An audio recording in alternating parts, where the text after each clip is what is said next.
Boa noite. Eu não sei ainda se tá na hora de falar sobre esse assunto ou se eu já estudei o suficiente, mas ultimamente, ultimamente não. Eu recebi esses tempos alguns dias atrás. Hoje é dia 3 de outubro de 2022. Ahn, Recebi uns 2 dias atrás, um dia atrás, um vídeo sobre teologia reversa, em que um senhor se apresentando como professor, estudioso, leitor e blá blá blá, dizia refutar, usando de forma alegórica, a figura, a crucificação de Jesus. Eu dei uma olhada nos outros vídeos dele e vi que ele fala sobre teologia reversa, sobre que tudo é uma alegoria, Jesus Cristo não existiu e blá blá blá. Enfim, pensei eu em gravar um vídeo falando sobre o assunto, mas eu acho que o maior problema não é esse. Até pesquisei sobre pessoas debatendo com esse rapaz, mas ele é insignificante, então ninguém deu ibope pra essa pessoa. Enfim, eu acho que o maior problema não é um problema.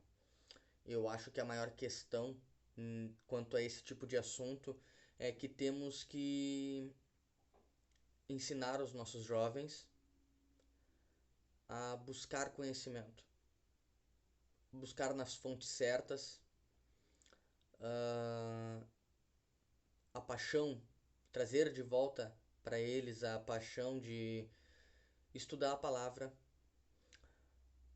mas principalmente fugir um pouco dessa velha escola que fica batendo no inefável, no mistério, no que não pode ser tocado, uh, e bater um pouco mais no entendimento, na racionalidade, na dúvida, no questionamento, porque a mente curiosa ela questiona.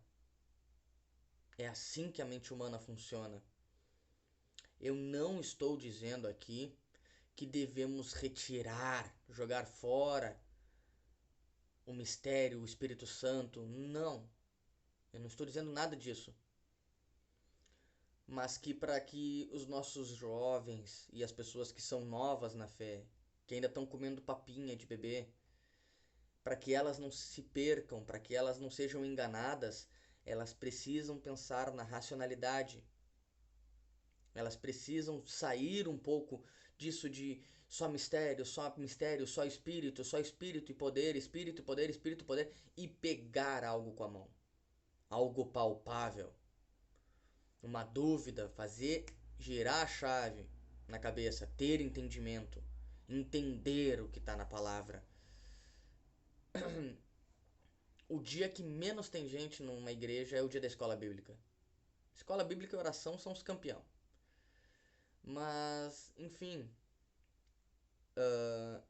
realmente para alguma pessoa que não tem já um certo conhecimento ou uma busca, não é nem conhecimento, é busca, porque hoje em dia a informação está no celular, está na palma da mão, para qualquer pessoa que quiser buscar.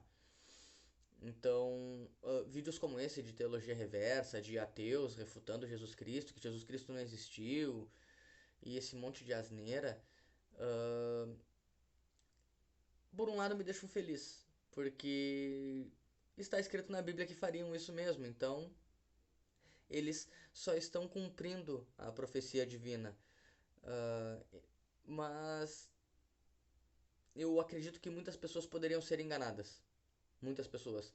Porque ali eu vi pelo jeito do que o rapaz fala, ele é culto, tem uma boa retórica, uma boa oratória.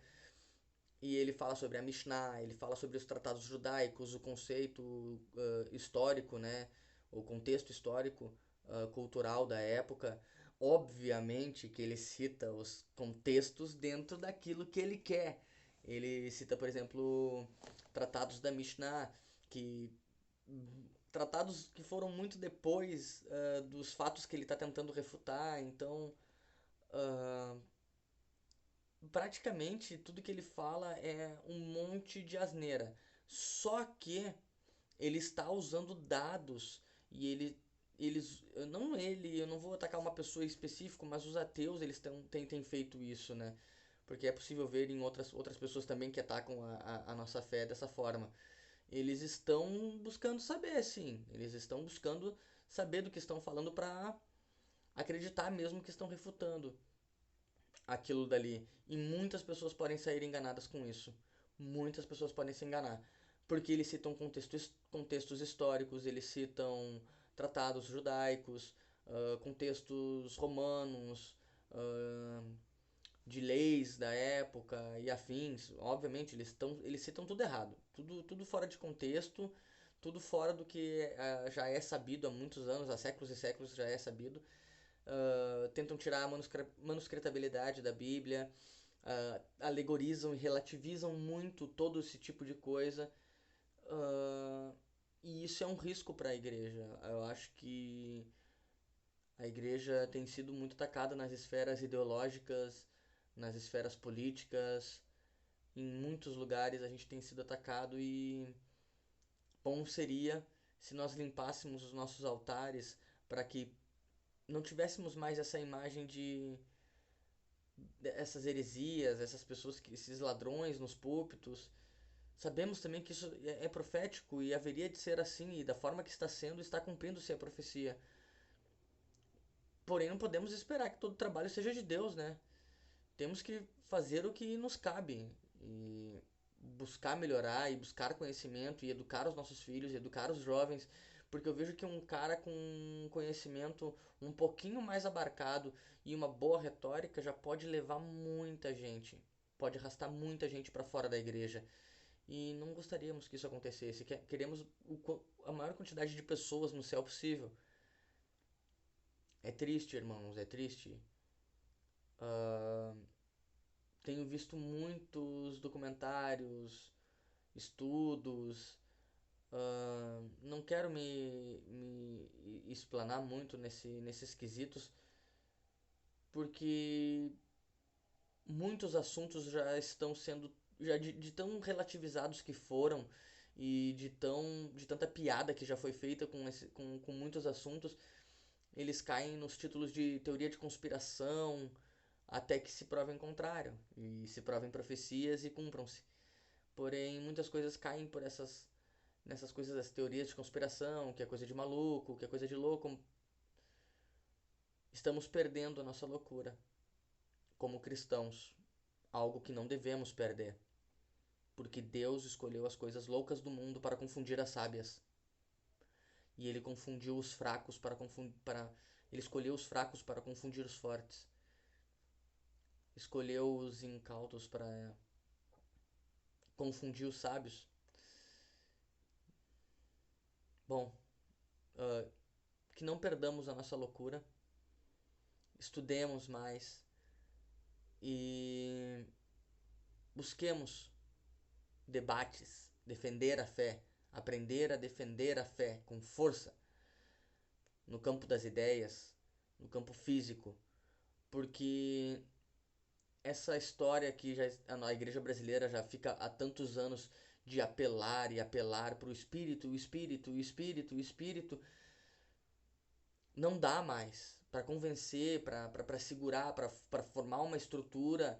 Não é assim. Temos que formar a estrutura na palavra, em Jesus Cristo, na história de Jesus Cristo, no ser, no homem, na pessoa de Jesus Cristo. Essa é a nossa rocha. A história é a nossa rocha, a arqueologia é a nossa rocha, a moralidade, a filosofia, os campos acadêmicos.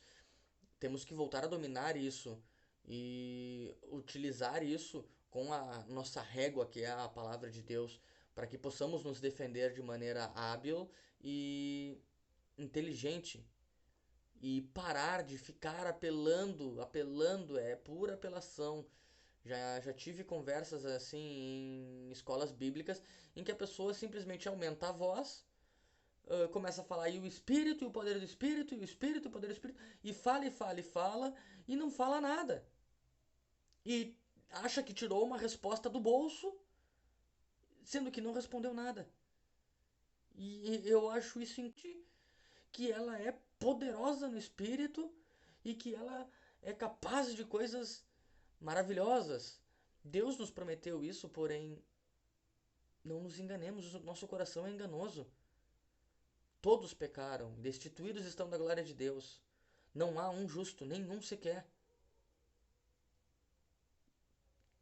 Que não tentemos ter glória que não é nossa, que não nos serve, porque não há glória nenhuma em nós. Se for para a gente se gloriar, que nos gloriemos nas nossas fraquezas, porque em Deus somos mais fortes. Enfim, eu nem sei como é que vai ser o título desse vídeo, nem sei se vou postar, mas se eu resolver postar, quem gostou dá um curtir. E de repente eu volto com outro vídeo explanando mais sobre o assunto. Boa noite.